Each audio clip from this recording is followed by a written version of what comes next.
दीपक मिश्रा, आइए खबरों के साथ शुरुआत करते हैं बुलेटिन की। बंगाल में बीजेपी कार्यकर्ताओं पर हुई हिंसा के विरोध में आज बीजेपी का देशव्यापी धरना प्रदर्शन है। बीजेपी के धरने में मध्य प्रदेश और छत्तीसगढ़ के बीजेपी नेता भी प्रदर्शन करेंगे।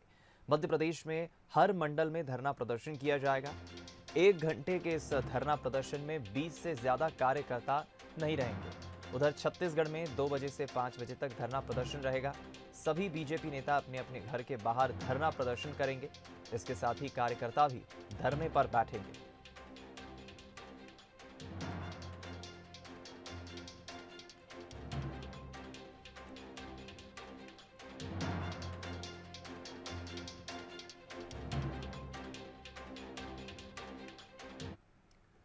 भोपाल से खबर, जहां आज से 18 साल से अधिक उम्र के लोगों को वैक्सीन लग सकेगी। वैक्सीनेशन प्रोग्राम आज से शुरू होने जा रहा है। चरणबद्ध तरीके से वैक्सीनेशन शुरू होगा। 5 से 15 मई के बीच ये वैक्सीनेशन अभियान चलेगा। अभियान के तहत करीब 1,48,000 डोज लगाए जाएंगे। रजिस्ट्रेशन करा चुके लोगों को ही वैक्सीन लगेगी। सरकार ने कोविशील्ड के 4,76,000 और कोवैक्सीन के 52,25,000 ऑर्डर दिए। रजिस्ट्रेशन करा चुके लोगों को ही वैक्सीन लगेगी।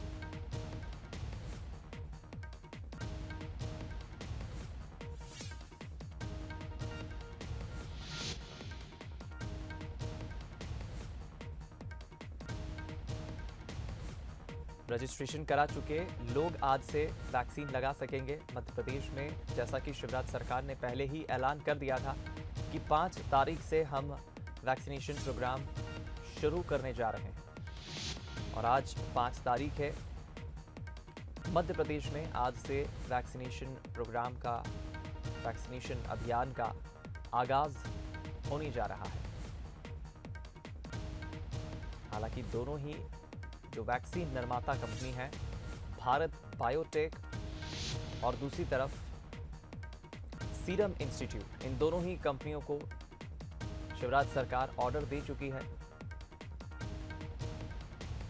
हालांकि मध्य प्रदेश के सीएम ये कह चुके हैं कि करीब करीब 5 करोड़ से ज्यादा डोज उन्हें चाहिए। और अब बात करते हैं मध्य प्रदेश में कोरोना हेल्थ बुलेटिन की। बीते 24 घंटे में 12,236 नए केस सामने आए हैं और 98 मरीजों की मौत हुई है। मध्य प्रदेश में एक दिन में रिकॉर्ड 64,000 से अधिक टेस्ट हुए हैं। पॉजिटिविटी रेट 15 दिन बाद 20% से नीचे आया है। भोपाल में 1,673 नए केस तो इंदौर में 1,805 नए केस, 6 लोगों की मौत हुई है।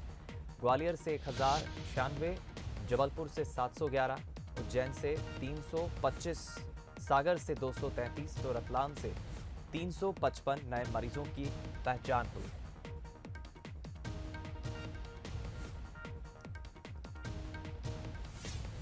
प्रदेश के अलग अलग जिलों में कोरोना संक्रमितों के आंकड़े लगातार बढ़ रहे हैं।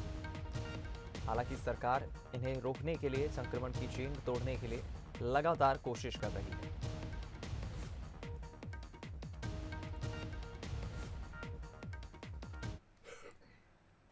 कोरोना महामारी के बीच एक और खबर जो आपको जानना जरूरी है। आंध्र प्रदेश में कोरोना का नया वेरिएंट एपी स्ट्रेन मिला है। Centre for cellular and molecular biology के वैज्ञानिकों ने इस नए स्ट्रेन की खोज की है। आंध्र प्रदेश के कुर्नूल में यह नया स्ट्रेन मिला है। यह स्ट्रेन B1.617 और B1618 से ज्यादा ताकतवर है, ज्यादा घातक है और ये 15 गुना ज्यादा संक्रामक है। इस स्ट्रेन से 3 से 4 दिन में ही मरीज गंभीर बीमार हो जाता है। आपको बताते हैं आखिर कैसा है ये नया वेरिएंट। आंध्र प्रदेश के कुर्नूल में ये नए एपी स्ट्रेन की खोज हो पाई है, पहचान हो पाई है। इसका नाम है B1.617 और B.618। ये ज्यादा ताकतवर स्ट्रेन है, ज्यादा घातक है। नया वेरिएंट 15 गुना ज्यादा संक्रामक है। 3 से 4 दिन में ही व्यक्ति को बीमार कर देता है गंभीर तौर पे। वेरिएंट की बीमारी फैलाने की समय सीमा भी बहुत कम है, यानी कम वक्त में घातक प्रहार करता है नया वेरिएंट।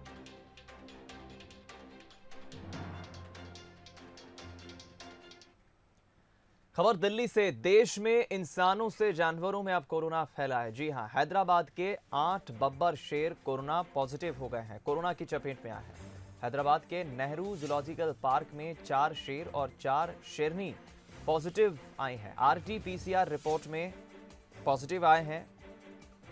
अभी तक सिर्फ इंसानों में ही कोरोना की खबर थी कि कोरोना संक्रमण सिर्फ इंसानों में ही फैल रहा है, लेकिन ये खबर हैदराबाद से मंगलवार को आई। 8 बब्बर शेर कोरोना की चपेट में आ गए।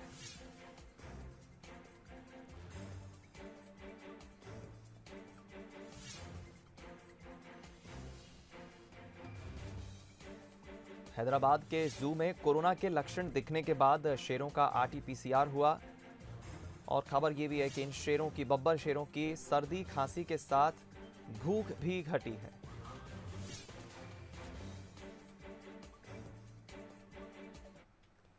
जेईई मेन 2021 के अप्रैल सेशन की परीक्षा के बाद अब मई सेशन की परीक्षा भी कोरोना के कारण स्थगित हो गई है। एनटीए ने इसके संबंध में नोटिस जारी कर दिया है। परीक्षा स्थगित होने की जानकारी शिक्षा मंत्री रमेश पोखरियाल निशंक ने ट्वीट करके दी। अभी तक जेईई मेन 2021 की 2 सत्रों फरवरी और मार्च की परीक्षाएं हो चुकी हैं, जबकि अप्रैल सत्र की परीक्षा 27, 28, 30 अप्रैल को होनी थी, लेकिन कोरोना के कारण नहीं हो सकी। अब जेईई मेन मई 2021 की परीक्षा भी स्थगित की जा रही है। मई सेशन की परीक्षा 24 से 28 मई 2021 तक होनी थी। मौजूदा परिस्थितियों को ध्यान में रखते हुए ये फैसला लिया गया।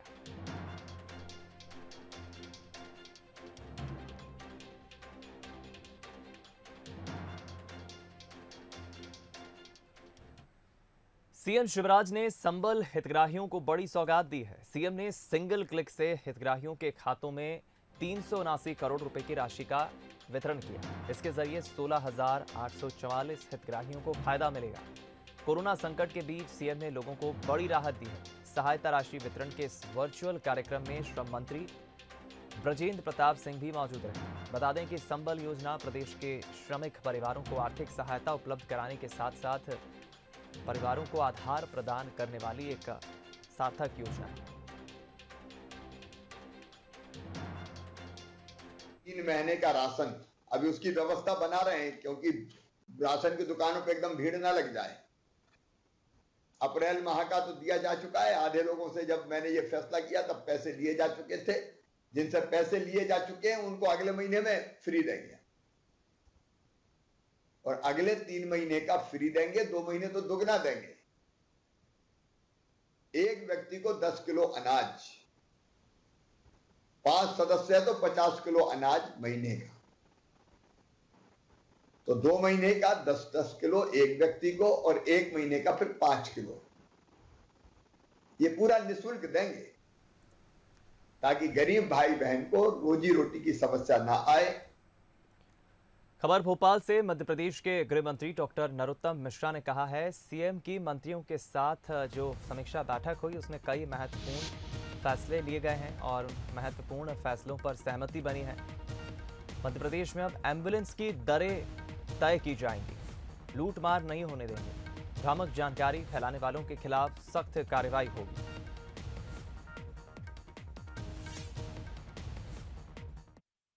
भीड़ न लगे इसके लिए कल से जो वैक्सीन प्रारंभ हो रही है उसमें पोर्टल प्रारंभ हो रहा है। पोर्टल पर जब रजिस्ट्रेशन कराएंगे तो उनको मैसेज जाएगा और मैसेज के साथ लोग आएंगे पोर्टल के पर जिन्होंने रजिस्ट्रेशन किया है और उनको कल से वैक्सीन प्रारंभ होगी। ये सभी स्थान जिले में अस्पताल से अलग होंगे।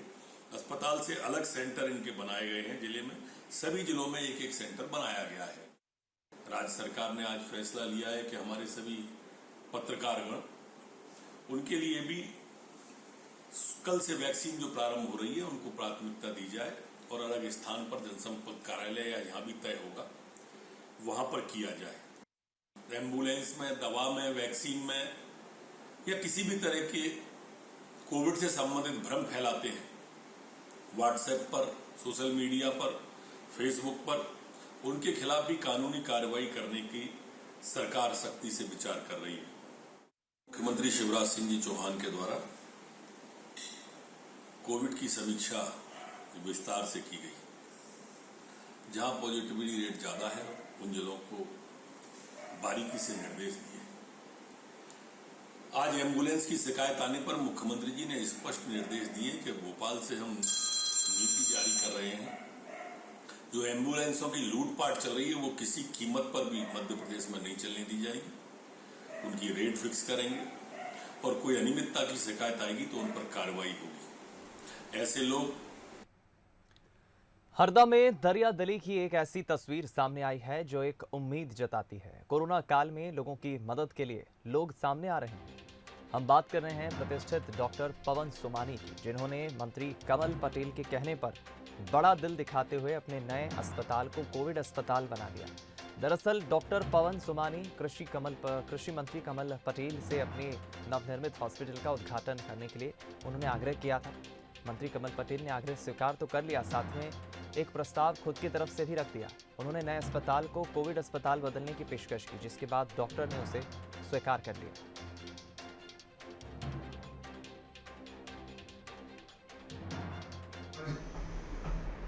हमने 5वां प्राइवेट अस्पताल कोविड हॉस्पिटल के रूप में शुरू किया है। ये नया अस्पताल जो डॉक्टर पवन प्रकाश सोमानी सिराली वालों ने हरदा में बनाया है, बच्चों के डॉक्टर हैं वो, लेकिन मैंने उनसे आग्रह किया कि इस समय कोरोना संकट चल रहा है और आपका अस्पताल कोरोना पेशेंट के लिए समर्पित हो और आप सेवा करें। मेरे आग्रह पर उन्होंने कोरोना पेशेंट की सेवा करने का निर्णय लेकर एक पुण्य कार्य किया है। उसके लिए मैं डॉक्टर पवन सोमानी, उनके पिताजी प्रकाश सोमानी जी का, वो पूरी टीम का अभिनंदन करता हूँ, उनका धन्यवाद करता हूँ, उनका आभार व्यक्त करता हूँ और उनके लिए शुभकामना देता हूँ कि माँ नर्मदा उनको वो शक्ति दे कि जितने भी कोरोना के पेशेंट उनके अस्पताल में आए वो सब स्वस्थ होकर घर। कोरोना का संक्रमण काल चल रहा है और ऐसे वक्त में जनप्रतिनिधियों पर जिम्मेदारियां ज्यादा हैं और वे उनका निर्वहन भी कर रहे हैं। मध्य प्रदेश में मंत्रियों ने कोरोना से लड़ने की कमान संभाल रखी है। 3 तस्वीरें आपको दिखाते हैं। पहली तस्वीर सागर में बुंदेलखंड मेडिकल कॉलेज की, जहां प्रदेश के नगरीय प्रशासन मंत्री भूपेंद्र सिंह पहुंचे और मरीजों से मिलकर हालचाल जाना। इसके साथ ही उन्होंने ऑक्सीजन की आपूर्ति की बात कही और अधिकारियों को दिशा निर्देश दिए। इधर भोपाल में चिकित्सा शिक्षा मंत्री विश्वास सारंग ने स्वस्थ आहार सेवा योजना की शुरुआत की। अस्पतालों में मरीजों को फ्री भोजन देने की शुरुआत की। उधर ग्वालियर में प्रद्युम्न सिंह तोमर ने घर घर जाकर सैनिटाइजेशन किया और जनता से मास्क लगाने की अपील की। बिना हॉस्पिटल का काम भी बहुत तेज़ी से आगे बढ़ रहा है। बीएमसी में अधिकतम अच्छे से अच्छी व्यवस्थाएं हम लोग पेशेंटों को दे पाएँ। ऑक्सीजन अब हमारे पास पर्याप्त मात्रा में है। ऑक्सीजन का कोई संकट इस समय नहीं है, पर्याप्त ऑक्सीजन है। रेमडेसिविर पर्याप्त मात्रा में है, इसकी भी अब कोई कठिनाई रेमडेसिविर की नहीं है। लगभग जितनी आवश्यकता है उतने मिलते जा रहे हैं, तो परिस्थितियां काफ़ी ठीक है। आज से हमने भोपाल में एक नई योजना की शुरुआत की है, स्वस्थ आहार सेवा योजना। इसके तहत सरकार विभिन्न सामाजिक संस्थानों के सहयोग से हमारे भोपाल के वो अस्पताल जहां मरीजों को भोजन उपलब्ध नहीं होता, वहां हम पौष्टिक आहार उपलब्ध कराएंगे। इसमें 2 बहुत महत्वपूर्ण पक्ष हैं। कोरोना के उपचार में जहां दवाई महत्वपूर्ण है, तो उसके साथ साथ पौष्टिक आहार भी बहुत महत्वपूर्ण है। ये सैनिटाइजन करने का मेरा उद्देश्य है कि हम सब लोग, नगर निगम पूरी तरीके से सैनिटाइजन का काम कर रहा है। हमको प्रत्येक बस्ती में हम सबको जागृत होना पड़ेगा। ये काम सरकार तो कर रही है, पर इसको एक जन जागरण हमको फैलाना होगा, जन जागरण करना होगा कि हमको अपने घरों पे रहना है, मास्क लगाना है, 2 गज की दूरी जरूरी है। ग्वालियर जीतेगा, कोरोना हारेगा, पर कब? जब हम जैसे लगे हुए हैं सब लोग लग जाए, अपने घरों को साफ रखें, स्वच्छ रखें, सैनिटाइजन करें। इधर इंदौर के इंडेक्स मेडिकल कॉलेज में मंत्री तुलसी सिलावट पहुंचे और कोविड अस्पताल का उन्होंने जायजा लिया। मरीजों को उन्होंने खाने के खाने दिए जाने वाले सैंपल भी लिए। जो खाना उनको दिया जाता है मरीजों को, उसकी क्वालिटी कैसी है। मंत्री ने खुद खाने का टेस्ट किया। ऑक्सीजन प्लांट का भी उन्होंने जायजा लिया।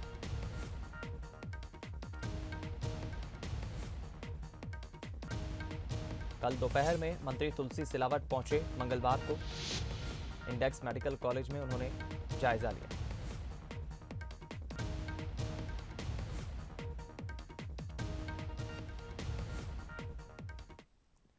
खबर इंदौर से। अस्पतालों को अब 50% सब्सिडी मिलेगी। ऑक्सीजन प्लांट लगाने वाले निजी अस्पतालों को इस सब्सिडी मिलेगी। मंत्री तुलसी सिलावट ने इस बात की घोषणा की।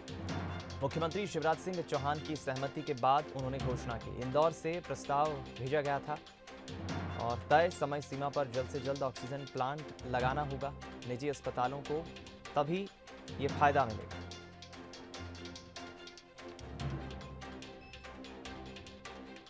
मैंने आगे बढ़ाते हुए सामान्य मुख्यमंत्री शिवराज जी से बात की। कल उन्होंने जो भी ऑक्सीजन का प्लांट लगाएगा उसको 50% की छूट दी जाएगी। ये एक बड़ा निर्णय सरकार का है। इससे एक राहत भरी खबर हमें मिलेगी। जो इंदौर और मध्य प्रदेश में जो ऑक्सीजन की कमी होती थी, एक पूर्ति का काम करेगी। मैं सभी अस्पताल के जो मालिक हैं उनसे अनुरोध करता हूं, सरकार ने अपना काम कर दिया, अब आपकी जिम्मेदारी, आपका दायित्व है अति शीघ्र प्लांट ऑक्सीजन का प्लांट लगाने की कार्रवाई प्रारंभ करें। दतिया के जिला अस्पताल और मेडिकल कॉलेज के कोविड वार्ड में डॉक्टर सुकर्ण मिश्रा पहुंचे। गृहमंत्री नरोत्तम मिश्रा के बेटे और बीजेपी युवा मोर्चा के प्रदेश कार्यकारिणी के सदस्य सुकर्ण मिश्रा ने मरीजों का हालचाल जाना। इसके साथ ही उन्होंने ऑक्सीजन प्लांट का भूमि पूजन भी किया। लगभग 10 दिनों में ऑक्सीजन प्लांट बनकर तैयार हो जाएगा।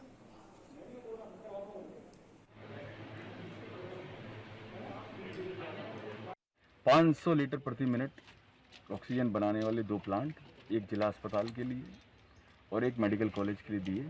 आज उसी का भूमि पूजन था और मुझे लगता है कि जल्दी से जल्द ये प्लांट दतिया में प्रारंभ हो जाएगा। खबर भोपाल से। मुख्यमंत्री शिवराज सिंह चौहान प्रदेश के युवाओं से संवाद करेंगे। आज प्रदेश में टीकाकरण करवा रहे युवाओं से सीएम चर्चा करेंगे।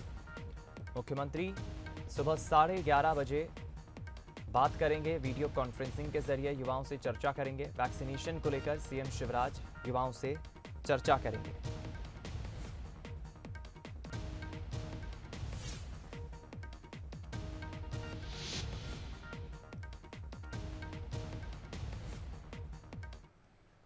महामारी के बीच कोरोना मरीज के लिए कुछ लोग मसीहा बनकर सामने आए हैं। रतलाम में चैतन्य कश्यप फाउंडेशन लोगों की मदद के लिए सामने आया है।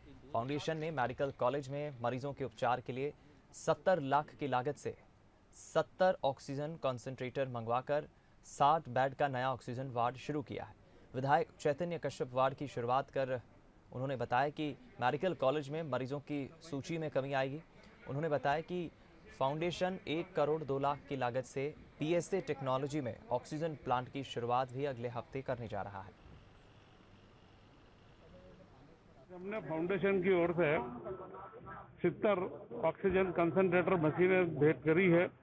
जो मशीनें हमने चाइना से इंपोर्ट करी है, जिनकी अनुमानित लागत 70 लाख रुपए के आसपास है। ये मशीनें कोविड के पूरे काल में यहाँ रहेगी। 60 बेड का एक नया वार्ड प्रारंभ यहाँ पर करा है, जो इन पूरे मशीनों से संचालित होगा। 60 बेड का वार्ड करने से जो प्रतीक्षा सूची बहुत लंबी हो रही थी, 3 से 4 घंटे बाहर हमारे मरीजों को रहना पड़ रहा था, उसमें कमी आएगी। कोरोना महामारी में ऑक्सीजन की किल्लत के चलते कई लोगों की जान गई, लेकिन अब रीवा में ना तो ऑक्सीजन की कमी है और ना ही दवाइयों की कमी, क्योंकि यहाँ 25 लोगों ने मिलकर 50 घंटे में ऑक्सीजन प्लांट तैयार कर लिया है। राहत देने वाली खबर यह है कि ज़्यादातर लोग अब ठीक हो रहे हैं। स्वास्थ्य व्यवस्थाओं का जायजा लिया हमारी टीम ने और विशेषज्ञों से बातचीत की। कोविड महामारी के दौर में जो सबसे ज़्यादा किल्लत जा रही थी वो ऑक्सीजन सिलेंडर की जा रही थी, और ऐसे में रीवा सहित पूरा प्रदेश जो है ऑक्सीजन की किल्लत से जूझ रहा था। लेकिन सरकारी, प्रशासनिक और राजनीतिक प्रयासों से अब रीवा के संजय गांधी अस्पताल में अगर हम बात करें या सुपर स्पेशलिटी की बात करें तो यहाँ पर पर्याप्त मात्रा में ऑक्सीजन की आपूर्ति हो रही है, क्योंकि यहाँ पर 25 लोगों ने कड़ी मेहनत करके 50 घंटे में ये ऑक्सीजन प्लांट तैयार किया और इसके बाद अब यहाँ ऑक्सीजन की कमी नहीं हो रही है। डॉक्टर आलोक सिंह हमारे साथ में है सुपर स्पेशलिटी हॉस्पिटल के, उनसे जरूर जानना चाहेंगे कि अब क्या स्थिति है, अब ऑक्सीजन की मरीजों को कितनी पूर्ति हो पा रही है? देखिए, अभी अपने पास लिक्विड ऑक्सीजन है वो 50 KLD की कैपेसिटी हो गई है।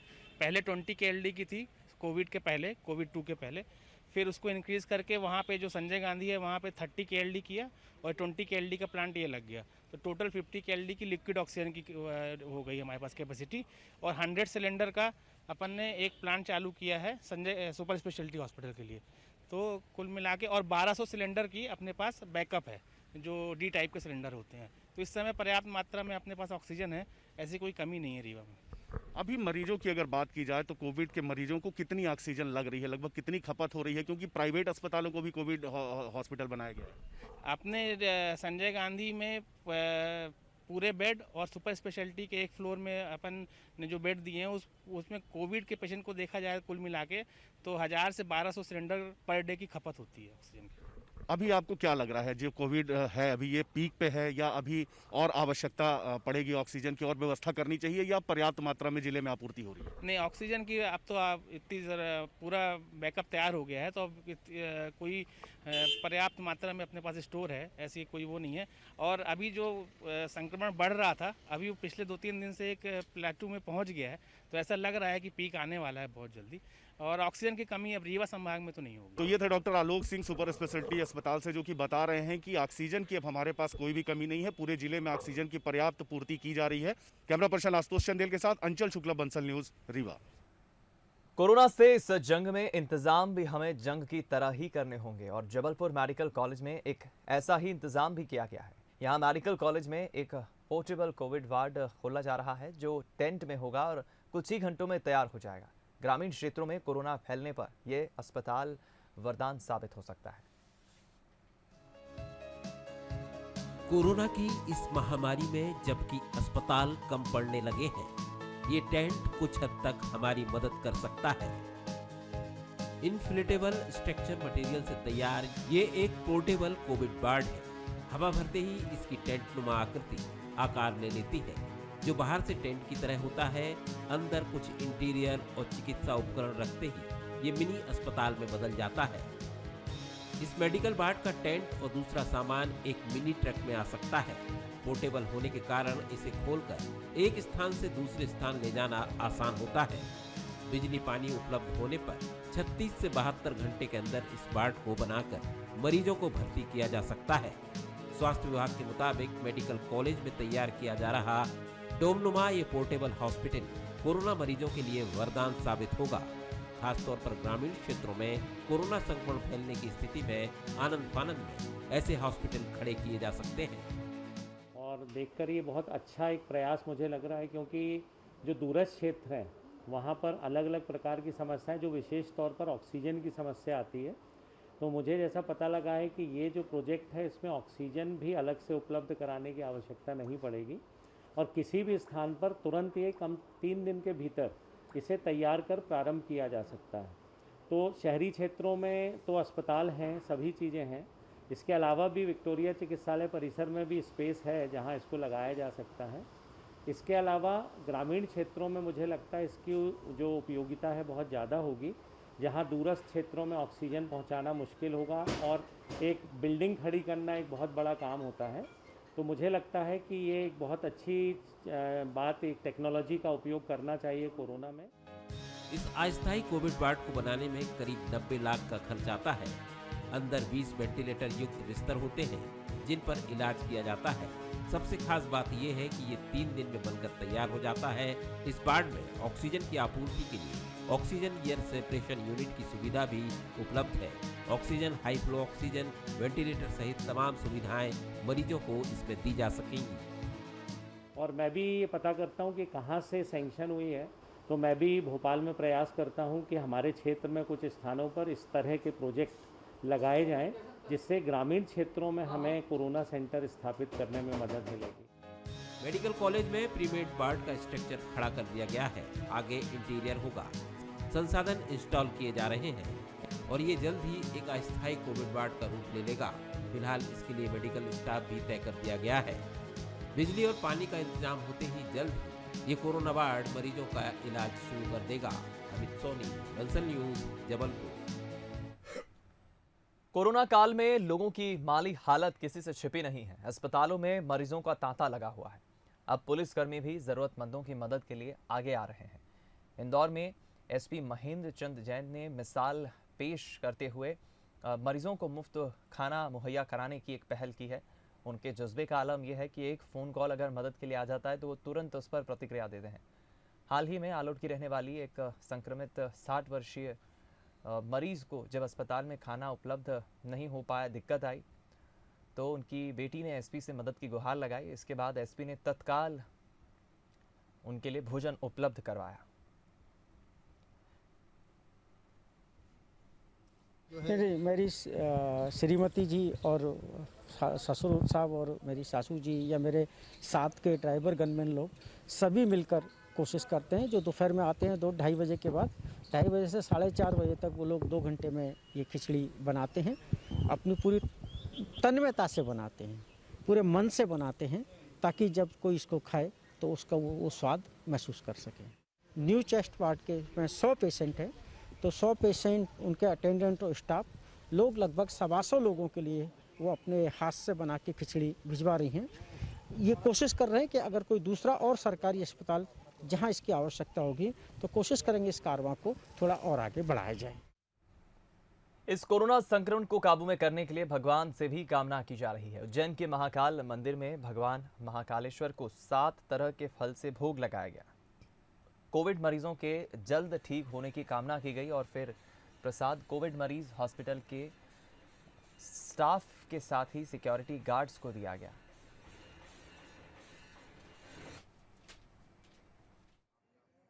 भगवान महाकालेश्वर को महाभोग फल का भोग लगाया गया। विश्वव्यापी कोरोना महामारी के चलते पूरे विश्व में हाहाकार मच रहा है। सभी धर्म के लोग, हिंदू, मुसलमान, सिख, ईसाई अपने अपने धर्म के हिसाब से पूजन पाठ कर रहे हैं। इसी के तारतम्य में भगवान महाकालेश्वर को मंदिर में आज फल का भोग लगाया गया। फल का भोग भगवान को महाकालेश्वर को अमृत तुल्य हो गया है। ये यहाँ से सीधे हॉस्पिटल जाएगा। हॉस्पिटल में जो कोरोना के बीमार लोगों जो उनको अटेंड कर रहे हैं, डॉक्टरों को सबको भगवान का प्रसाद दिया जाएगा। और भगवान महाकालेश्वर से ये विनती करेंगे कि भगवान महाकालेश्वर शीघ्र से शीघ्र कोरोना बीमारी दूर करे, सबकी रक्षा